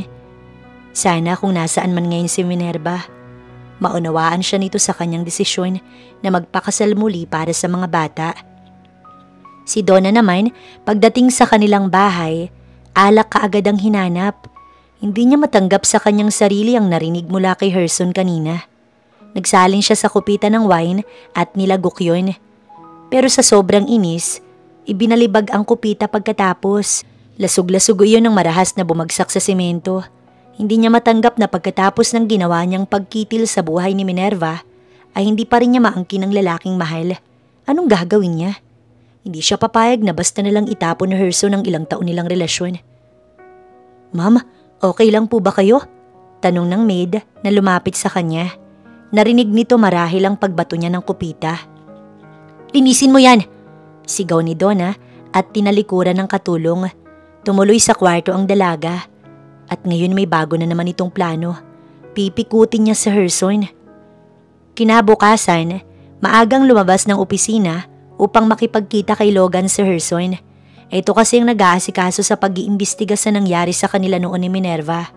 Ang balak niya, unahin ang kasal nila ni Fem, ngunit tinawagan siya nito kanina at may nakuhang lead ang kaibigan. Pagdating niya sa meeting place nila ni Logan, nakita niyang may lalaking kasama ang kaibigan. Salamat naman at dumating ka. Alam mo pagkatapos nito parang gusto kong magbakasyon muna. Nakatawang sabi ni Logan nang salubungin siya nito. Brad naman, ikaw lang inaasahan ko. Alam mo namang matutunugan ako nang may kagagawa nito kapag ako ang kumilos. Ano bang sabi ko? Tatapusin ko ang kasong to bago ko magbakasyon. Nga pala si Ambet, isa sa mga inalok ni Donna ng malaking halaga para sirain ang makina ng sasakyan mo. Ngunit tinanggihan niya. Napamulagat si Herson nang banggitin nito si Donna. Anong sabi mo si Donna? Tanong niya na napatingin sa tinawag nitong Ambet. Opo sir, di ko talaga kaya. Tingin ko humanap siya ng ibang tao para gawin yun. Sabi sa kanya ni Ambet na ikuyom niya ang kanyang kamao. Donna, oras na mapatunayan kung ikaw may kagagawan sa pagkamatay ng asawa ko. Ipakukulong kita. Bulong ni Herson sa kanyang isipan. Humarap siya kay Logan. Gusto kong hanapin mo kung sino ang inutusan niyang sumira ng preno sa kotse ko. Utos niya kay Logan. Bakit hindi natin manmanan yung lalaking kasama niya noon sa kondo niya? May kutob akong yun ang gumawa. Sabi nitong puno ng paghihinala. Napaisip siyang tumingin kay Ambet. Gusto ko makuha ang statement mo. Huwag kang mag-alala, babayaran kita. Sabi ni Herson kay Ambet. Walang problema, sir. Kung gusto nyo, tutulungan ko na rin si Sir Logan para mahanap yung may pakana nito. Ako na rin ang bahalang magmanman kay Ma'am Donna. Sagot agad ni Ambet. Nagkatinginan sila ni Logan. Magandang ideya yon para alam namin ang ginagawa ni Donna. Matapos nilang magkaayos lahat, si Logan na ang bahala kay Ambet at ito na ang bahalang kumontak sa kanya. Simula sa araw na ito, mas lalo siyang nawalan ng amor kay Donna. Sa kabila ng natuklasan, ay naging tahimik si Herson. Wala siyang nabanggit sa kanya mga magulang, bagkos ay pinagtuunan niya ng pansin ang alok na kasal niya kay Fem. Ang kaso naman ni Donna, ipinagkakatiwala niya na lang iyon kay Ambet at Logan. Kasal? Gulat man, nakangiti si Ginang Dumiles kina Fem at Herson nang sabihin yun. Solong kinausap ng magkasintahan ng magulang ni Herson matapos maghapunan. Yes, ma'am. Napagkasunduan namin ni Fem na magpakasal. Total naman kaming dalawang tatayong magulang ng mga bata. Sana maunawaan ninyong dalawa ni Dad. Paliwanag ni Herson na sinulyapan ang kanyang ama na tahimik lamang. Isang linggo din nilang pinagplanuhang sabihin ito sa dalawa at nakikita naman ng mag-asawa kung gaano kalapit sa mga bata si Fem. Mahal ito ng dalaga at itinuring na anak. Nagkatinginan muna ang mag-asawa. Hindi ako tumututol, Herson, kung si Fem ang magpapatibok muli ng puso mo. Pero bago kayo magpakasal, sana linawin ninyo ang inyong relasyon kay Donna. Alam mo namang umaasa ang babae sa'yo. Sabi naman ni Mr. Dumiles. Dad, wala po akong pakailam kay Donna. Wala kaming relasyon. Pilit niyang ipinagsisiksikan ng sarili niya sa akin. Si Fem naman, tahimik na nakikinig lang. Kahit pa iho, tama kasi ang dad mo. Alam namin kung gaano kakamahal ni Donna. Singit naman ang kanyang ina. Alam niyang mabuting tao ang kanyang mga magulang at na-brainwash lamang ni Donna ang mga ito. Pero kapag napatunayan niyang may kinalaman si Donna, kung bakit nakoma siya at nawala si Minerva, tiyak niyang kasusuklaman ng mag-asawa ang babaeng to. Okay, Dad, Ma'am. Sabi na lamang ni Herson. Nagpalitan ng ngiti ang dalawa. Kung ganun, kailan niyo balak magpakasal? Ang dad ni Herson ang nagtanong at nakangiti pa. Sa lalong madaling panahon, Dad. Natutuwa ako anak at si Fem ang napili mo. Alam ko kasing mahal na mahal ni Fem ang mga apo ko. Tiwala ako sa kanya. Fem, iha, gusto naming mag-asawang makilala ang mga magulang mo, okay? Baling ni Mrs. Dumiles kay Fem. Wala pong problema. Nakangiti namang sagot ng dalaga. Ang plano ng magkasintahan, sabihin sa mga magulang ni Fem ang tungkol sa kasal nila sa susunod na linggo para naman hindi masyadong halata na nagmamadali siyang makasal na ulit. Brad, ngayon ko lang napansin. Ang sexy pala ng yaya ni Nakid. Palatak ni Logan habang tinatanaw si Fem sa di kalayuan. Araw ng Sabado, napirmi siya sa bahay at nagaya namang mag-swimming ang mga bata. Pinagbigyan niya, kaya nasa pulang mga ito kasama ang kanyang nobya. Hindi naman liberated si Fem. Katunayan ay short at manipis na t-shirt lang ang suot nito. Ang kaso, basang-basa ang dalaga, kaya bakatang mahubog nitong katawan. Tsaka maganda talaga ito kaya napansin ka agad ni Logan. Ano bang sadya mo't nagawi ka rito? Tanong niya na hindi nagkomento sa sinabi ni Logan tungkol sa akala nitong yaya lang ng kanyang triplets. Wala itong alam na ikakasal na sila. Tungkol dito, saglit itong humarap sa kanya para iabot ang isang envelope pero muling humarap kina Fem. Inabot niya ang envelope tsaka tumayo. Lumakad patungo sa harapan ni Logan at hinarangan ng mga mata nito. Kunwari binuklat ang laman ng envelope at tinignan ng loob. Larawan ng laman nun. Si Donna at isang lalaking nakita niyang kasama nito sa ibabaw ng kama. Kung ganoon, nagkikita pa rin sila ng lalaking to. Natural, may pangangailangan yung lalaki. Tugon ni Logan, pero umusod ng tingin kung saan matatanong muli si Fem. Alamin mo kung itong lalaking ito ang inutusan niyang sumira ng preno sa sasakyan ko. Wika niya. Sa muli, hinarangan ng mga mata ni Logan. Paano niyo magagawa yun kung nasa ibang bansa siya? Tila wala sa sariling sabi ni Logan. na hindi siya tinitingnan. Umiinit na ang kanyang ulo. Nag-iisip ka ba bro? Bago kami na disgrasya, nakabalik na siya ng Pinas. Malamang kinukontak niyang lalaking yan. Iritable niyang saad. Tsaka pwede ba sa akin ka tumingin? Paano ba naman? Sabi ng ininguso nito si Fem na nasa gilid ng pool.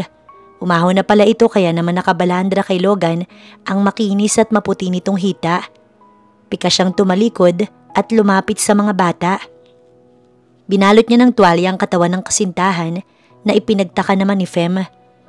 Pasensya na, may bisita ako. Wika na Herson at inginuso si Logan. Kumaway pa ang loko kay Fem, nanginitian naman ng huli. Feeling kasi ni Fem, nagsiselos ang kanyang boyfriend. Pero sa halip na pansinin, hinayaan na lang ito. May naliligo bang nakapadyama? Hindi sana ang sasabihin niya. Nag-aya pa ang triplets na maligo siya pero sinabing mamaya na. May girlfriend na bang yaya ng triplets? Pagbalik ni Herson ay tanong ni Logan. Halatang type ang dalaga. Kakasal na siya sa boyfriend niya. Kaya ikaw isara mo yung mga mata mo. Bawal na siyang titigan. Inis na sabi ni Herson. Tumawa si Logan at tipong nangaasar. Talaga? May boyfriend na siya? Sayang naman. Sa bagay, sa ganda ba naman niya? At hindi pwedeng titigan?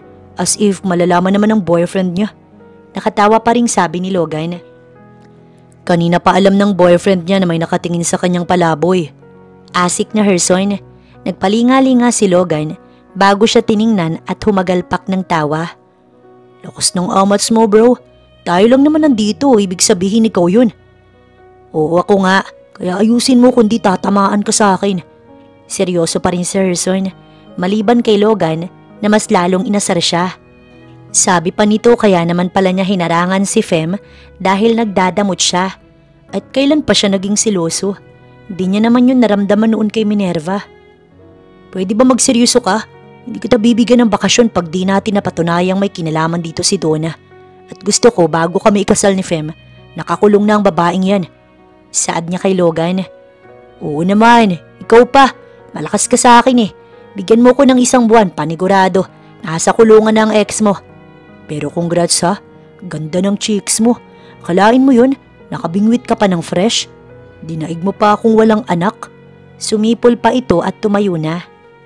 Gusto niyang matawa pero pigil ang sarili. Ewan ko sa'yo, alam mo umalis ka na bago pa kita lagyan ng eye bag. Pinagtulakan niya na ito pasakay sa kotse na panay pa rin ng lingon. Napipilitan namang umalis na si Logan. Nang makaalis ng tuluyan si Logan, tsaka lang nakahinga ng maluwag si Herson. Nakangiti na ito nang lumapit sa mga nagtatampisaw sa pool. Sige na, pwede mo na yung tanggalin. Nakangiting sabi ni Herson. Nilapitan nito ang nobya at ito na mismo ang nagtanggal ng towel sa bewang nito. Pero may piliyang pumasok sa isip ng dalaga. Bago pa man matanggal ng lalaki ang towel, naitulak na nito ang lalaki sa tubig. Dahil dito, nagtawanan ng mga bata. Kasama na namin si Papa mag-swimming. Tuwang-tuwa pang sabi ni Talia na pumapalakpak. Sinundan naman ni Cade at Cyrus. Nasa mababaw na parte lang naman ng mga ito ng pool. Natatawang umahon ng swimming pool si Herson at nilapitan ng dalaga upang hilahin palapit sa pool. Napapatili naman si Fem nang bigla ay buhatin siya ng nobyo at mabilis na tumalon sa tubig. Ang lakas tuloy ng tili niya, gayon din ng mga bata. Kaya naman sa mga sandaling yun, napuno ng tawanan ng lugar. Napansin naman iyon ng mag-asawang Dumiles na napakasaya ng lahat sa baba. Sakto kasing nagpapahangin sa teres ang mag-asawa. Hay, sana talaga ganito sila lagi kasaya. Natutuwa ako sa mga apo ko. Sabi ni Mrs. Dumiles sa kanyang asawa. Tama ang naging desisyon ng ating anak na pakasal si Fem. Nakikita ko kung gaano siya mapagmahal ng isang ina. Ganyan din pag-aalaga sa kanyang mga anak si Minerva. Pahayag naman ni Mr. Dumiles. Sa babay hindi alam ng lahat na nakamasid ang 2 matanda na natutuwa sa kanila. Samantala matapos magbihis, nagpa-sexy si Donna at dumalaw ito kay Herson sa opisina nito. Kahit sinabi ng lalaki na ayaw sa kanya at tantanan na niya, ay hindi siya papayag syempre. Gagawin pa rin lahat na makuha lang ang lalaki. Sa pinto pa lang, hinarang siya ng gwardiya at pinagbawalan siyang pumasok. Hindi mo ba ako kilala? Buliw ni Donna. Wala akong pakialam kung sino ka. Basta inutos ni Sir Herson na bawal kang papasukin sa kanyang opisina. Sabing pabalang ng gwardya, kaya lumagapak ang mukha nito. Sinampal lang naman ni Donna ang lalaking makapalang mukha na siya'y pigilan. Nanlaki ang mga mata ng lalaki bigla at hinaklit ito ng lalaki sa braso at idiniin sa pader. Salamat ka, miss. Naka-duty ako. Dahil kung hindi, may paglalagyan ka sa akin. Sabi ng gwardya kay Donna bago galit na ibinalibag sa labas. Minura pa ito ng lalaki at pinagbanta ang wag babalik. Buwisit! Bastos na lalaki! Inis na bulong ni Donna. Pero dahil hindi pinapasok sa opisina ni Herson, ay tinungo naman niya ang bahay ng mga Dumiles. Sa gate ay pinagbuksan siya ng katulong. Nagulat pa pagkakita sa kanya. Ma'am, pasensya na po, wala dito si Sir Herson. Okay lang, hihintayin ko na lang si Herson sa loob. Nang akmang papasok ang babae, hinarang ito ng maid. Ma'am, pasensya na. Bawal ka po dito papasukin, bilin po ni Sir Herson. Ano? Gusto mo bang masisante? Isang tawag ko lang kay tita, tsak tanggal ka na sa trabaho mo. At kapag kami ikinasal ng amo mo, gagawin kitang map ng sahig. Buliyaw ni Donna dito. Ma'am, wala po akong pakialam sa sasabihin nyo or sa gagawin ninyo. Basta yan po ang bili ni Sir Herson. At kapag hindi ko siya sinunod, baka masisante ako lalo. Kaya mabuti pa, bumalik na lang kayo kapag nandito na si Sir. Tsaka malditang pinagsarhan ng gate ni Selma si Donna. Ang yabang, akala mo naman amo kong umasta, ang kapal ng muka. Bulong-bulong pa ni Selma. Sino yun, Selma? Nagtataka namang tanong ni Fem nang makitang tila may kaaway si Selma. Nako, yung feeling girlfriend ni Sir pero hindi naman. Naiinis pang tugon ni Selma. Bakit di mo pinatuloy? Bili ni Sir na bawal siyang lumapit sa pamilya niya, lalo na sa inyo ng mga bata. Alam mo, kahit ako, ayaw ko rin sa babaeng yun. Basta ang init ng dugo ko dyan pag nakikita ko. Napaka-feeling. Feeling ay amo. Napakibit balikat na lang si Fem. Siya man ay ayaw niyang nakikitang kinakausap ito ni Herson. Nagsiselo siya pero syempre, hindi niya lang pinahahalata. Buwan nang lumipas, bago nagpaalam sina Fem at Herson sa magulang niya tungkol sa kanilang kasal na hindi naman tinutulan ng mga ito. Bagkus ay natuwa pa nga ang mga magulang ni Fem dahil alam ng mga ito na hindi kaya ng kanilang anak na mawalay sa 3 bata. Wala naman kaming planong tumutol sa kasal na yan kung nagkakagustuhan kayo. Pero Herson, mahal mo ba talaga ang anak ko kaya nais mo siyang pakasalan? Tanong ng ama ni Fem. Napatingin muna si Herson kay Fem bago ito tumugon. Oo naman po, mahal ko ang anak ninyo. Nang sabihin yun ni Herson, napangiti ang kanyang ama at ina. Tila nakahinga ng maluwag sa sagot ni Herson at siya naman hindi maiwasang kiligin. Ang kanilang triplets naman abala noon sa panonood ng cartoon sa sala. Habang pinag-uusapan naman nila dito sa komedor ang tungkol sa kanilang kasal. Kasalukuyan kasing nagluluto ng hapunan ng kanyang ina at tinutulungan niya ito. Balak nilang dito magpalipas ng gabi. Wow, nandito ang mga pamangkin kong mababait. Na-miss ko kayong lahat. Payakap nga si tita. Maya-maya, boses ni Arnani ang kanilang narinig mula sa pintuan. Tita! Masayang bulalas ng 3. Tanaw nilang nagtakbuhan ng mga ito para salubungin si Arnani at sabay-sabay na niyakap ang 3. Si Arnani naman, tuwang-tuwa din na sinalubong ng yakap ang mga bata. Naglabas agad ng pasalubong. Alam naman kasi ng kapatid, nasa bahay sila dahil kaninang umaga pa siya nag-chat na dadalaw sa kanyang mga magulang. Congrats sa inyo Ate Fem, Kuya Herson. Kay lapad ng mga ngiti nito nang lumapit sa kanila para mag-bless sa mga magulang. Thank you, wika niyang nakangiti. Nasabi na rin sa kapatid ang tungkol sa kasal nila ni Herson dahil nga halos araw-araw naman niyang kachat ang kapatid upang kamustahin ang kanilang mga magulang. At syempre, nakakausap din through video call ang mga bata. Ay salamat sa wakas, ikakasal na rin ang ate at ako naman pwede nang mag-boyfriend. 5 taon na kaya akong inaantay ng manliligaw ko. Sabi ko sa kanya hihintayin ko lang na ikasal si ate. Nakakahiya naman kasi kung mauuna pa ako, no? Palatak nitong tuwang-tuwa pa. Natawa lang ang kanyang ama. Nasa tamang edad naman na ang kanyang kapatid kaya okay lang din sa kanyang mga magulang. Ang nais lamang ng dalawa ay sa bahay aakyat ng ligaw at hindi sa kung saan. Matapos nilang maghapunan, inasikaso niya ang kanyang mga anak para makapagpahinga na sa kwarto. Magkakasama muna sila sa iisang silid dahil dalawa lang ang kwarto sa bahay.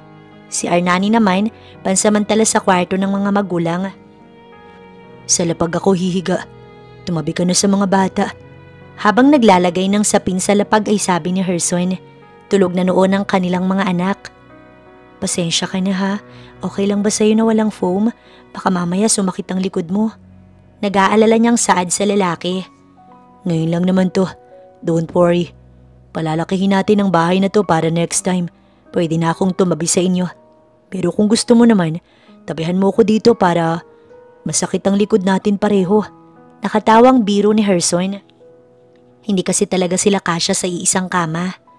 O sige pero Herson, wala kang gagawin sa akin ha? Hindi pa tayo kinakasal. Nag-aalalang sabi ni Fem. Natawa naman si Herson sa sinabi ng dalaga at sa reaksyon ng mukha nito. Wala akong gagawin sa'yo Fem, pero kung papayagan mo ko mag-advance okay lang din. Sabi nitong nanunudyo pa. Okay lang, mahal naman kita. Bulong niya na umabot pala sa pandinig ni Herson. Kaya ilang saglit lang, nasa mga bisig na siya ng lalaki. Ulitin mo nga ang sinabi mo, Fem. Yung sinabi mo ngayon lang, gusto kong marinig. Nagningning ang mga mata nitong pakiusap. Naumid siya bigla dahil sa ayos nilang dalawa ni Herson. Magkadikit ang katawan nila at pati muka, wala nang dangkalang pagitan. Nalalanghap niya na ang mainit nitong hininga. Ang sabi ko, Herson, mahal kita. Hindi naman siguro ko papayag na magpakasal sa'yo ng dahil lang sa mga bata. I love you, Herson. Kalaunan, nahihiya pa niyang pag-amin. Ilang beses niya nang napatunayan yun sa kanyang sarili at madalas magkasama sila ni Herson. Para sa kanya, ito na ang lalaking nais niyang makasama habang buhay. Mahal din kita, Fem. Hindi ko alam kung kailan nagsimula pero sa tuwing gigising ako at maaalala kita napapangiti ako. Ikaw at ang mga anak natin ang rason kung bakit ako excited umuwi. Galing trabaho. Mahal na mahal kita, Fem. Matapos nilang mag-amina ng damdamin para sa isa't isa, ay mas lalong humigpit ang yakap nito sa kanya. Nakalaunan, inaangkin na ni Herson ang kanyang mga labi. Sa wakas sa tanang buhay niya, nahalikan na siya ng isang lalaki. Hindi niya tuloy alam ang magiging reaksyon pero tila may kung anong kuryente ang dumaloy sa buo niyang katawan at napapikit siya sa lasa ng mga labi ni Herson. Hindi na nila namalayan, nakapon na sila nakahiga sa matigas na sahig at in-advance na nga nito ang honeymoon nila. Sa mga sumunod na araw, inasikaso na nilang magkasintahan ng kanilang kasal at wala pang isang buwan, ready na ang lahat. Ilang ulit pang tinangka ni Donna na makalapit sa pamilya ni Herson, pero gwardado na ang bahay. Iniingatan lamang ni Herson ang kanyang pamilya sa masamang babae. Ang kanilang simpleng kasal, gaganapin sa simbahan at mahigpit ang seguridad.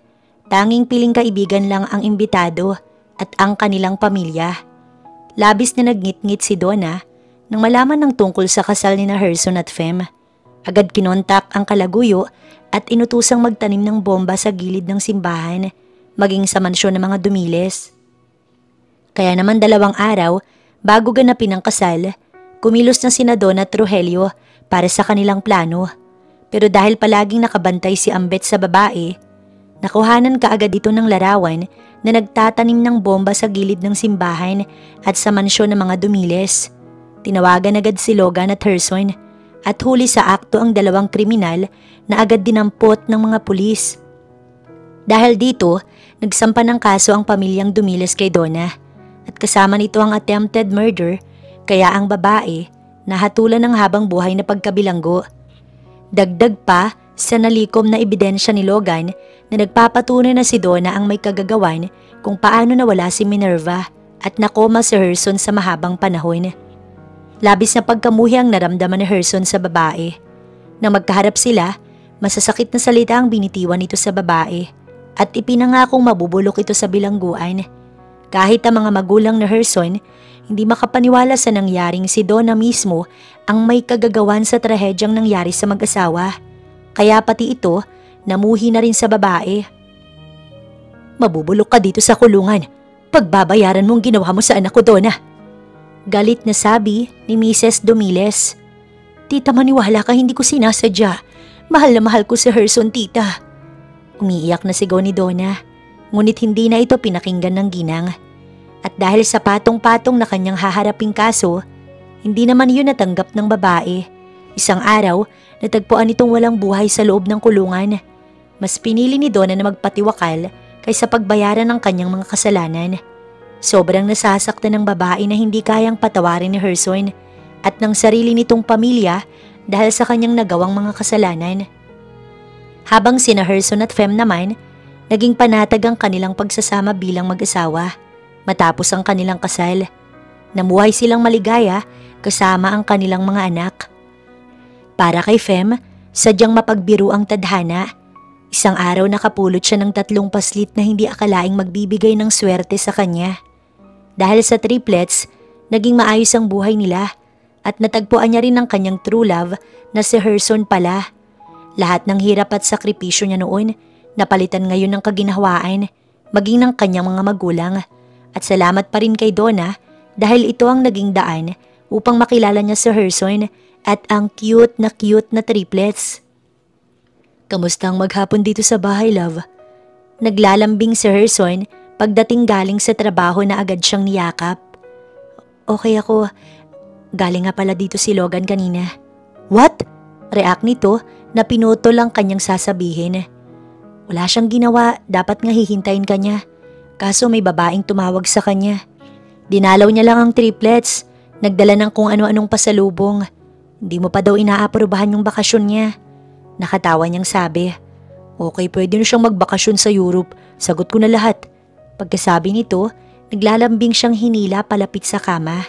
Marahan pang ibinaon ang muka sa pagitan ng kanyang leeg bago siya inihiga. Magkayakap na sila't dinadama ang labi ng isa't isa. Nang biglang bumukas ang pinto, ay tulak niya si Herson sa gulat. Papa! At boses ng triplets ang pumuno sa kanilang silid. Hindi nga naman muna nito sinilip ang mga bata sa kwarto pagdating, kaya naman ito ang pinuntahan sa kanilang silid. Lihim na lang siyang natatawa sa nabiting reaksyon ni Herson. Pagkatapos kasi nito, hinila ng 3 bata ang kanilang ama at dinala sa veranda. Nais kasi ng 3 na maglaro ng basketball at dapat nga daw kasali ang may pakana nito. Nilingon pa siya ng asawa at kumindat na parang sinasabing to be continue. Naiwan naman siyang nakangiti at nagpa siya na lamang ding lumabas ng kwarto upang tumulong sa kusina para sa hapunan. Sa mga sumunod na araw at linggo at taon, naging maayos at walang pangamba ang kanilang pagsasamang mag-asawa. Abala man ng lalaki, may sapat naman itong oras sa kanila. Paglipas ng 1 taon, muli siyang nagsilang ng panibagong triplets na mas lalong nagbigay sa kanila ng kaligayahan.